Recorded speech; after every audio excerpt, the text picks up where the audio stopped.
Sir কি আমাকে ডেকেছেন? হ্যাঁ মুন্না সাহেব, আমি আপনাকে ডেকেছি। বলেন স্যার, কেন ডেকেছেন?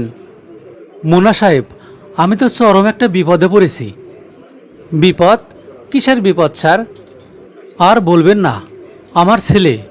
আমার ছেলে গতকালকে 40 লাখ টাকা দিয়ে কোরবানির গরু কিনেছে, বুঝেছেন? সাথে আরও 15 লক্ষ টাকা দিয়ে ছাগল কিনেছে। বলেন কি স্যার, 40 লক্ষ টাকা দিয়ে গরু, আবার 15 লক্ষ টাকা দিয়ে ছাগল কিনেছে? হ্যাঁ মুন্না সাহেব, আপনি তো জানেন আমার টাকা পয়সার কোনো কমতি নেই। এখন ছেলে শখ করে কিনেছে, এখন বিষয়টা নিয়ে তো আমি চরম বিপদের মধ্যে আছি। বিপদ মানে? বুঝলাম না স্যার।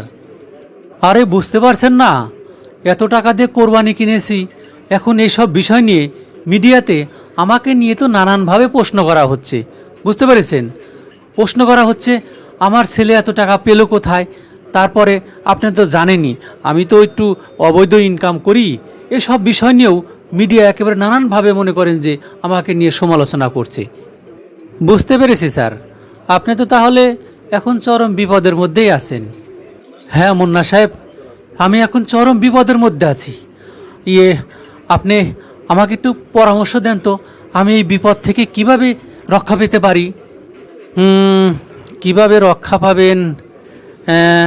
পেয়েছি স্যার, একটা বুদ্ধি পেয়েছি। কি বুদ্ধি? তাড়াতাড়ি বলেন, আমাকে তাড়াতাড়ি বলেন, কি বুদ্ধি আপনি পেয়েছেন? কিন্তু স্যার, আমার এই বুদ্ধি আপনি মানবেন কি না সেটা একটা ভাবার বিষয়। না না, না না, কোনো ভাবার বিষয় নয়।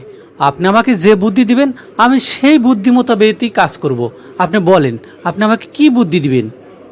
না মানে বলছিলাম কি স্যার, যখন মানুষজন আপনাকে ধরবে এবং নানান কথা বলবে যে আপনার ওই ছেলে এত টাকা পেল কোথায়, তখন আপনি বলবেন যে ছেলে এত টাকা দিয়ে গরু কিনেছে, ছাগল কিনেছে, আপনি বলবেন ওই ছেলে আপনার ছেলে নয়। বুঝতে পেরেছেন স্যার? বলো কি, আমি আমার ছেলেকে অস্বীকার করব? জি স্যার, এছাড়া আমি অন্য কোনো পথ খুঁজে পেলাম না। ঠিক আছে, ঠিক আছে, আপনার কথাই ঠিক। আমি এ কথাই বলবো। মানুষজন যখন আমাকে জিজ্ঞেস করবে আমি তখন এই কথাই বলবো যে ওই ছেলে আমার ছেলে নয়। আমি আগের থেকেই একটু একটু ধারণা করেছিলাম যে লোক একদিন ধরা খাবেই, এবং সত্যি সত্যি আজকে সে ধরা খেলই। কারণ সে যে চাকরি করে, কত টাকাই বা বেতন পান, অথচ 40-50 লক্ষ টাকা দিয়ে কোরবানি, তাছাড়া অবৈধ অর্থ সম্পদ তো করেছেই। সুতরাং আজকে সে সময় এসেছে তার হিসাব দেবার, তাকে হিসাব দিতেই হবে। আর আমি যে পরামর্শ দিলাম, আমার মনে হয় এই পরামর্শতেও সে বাঁচতে পারবে না।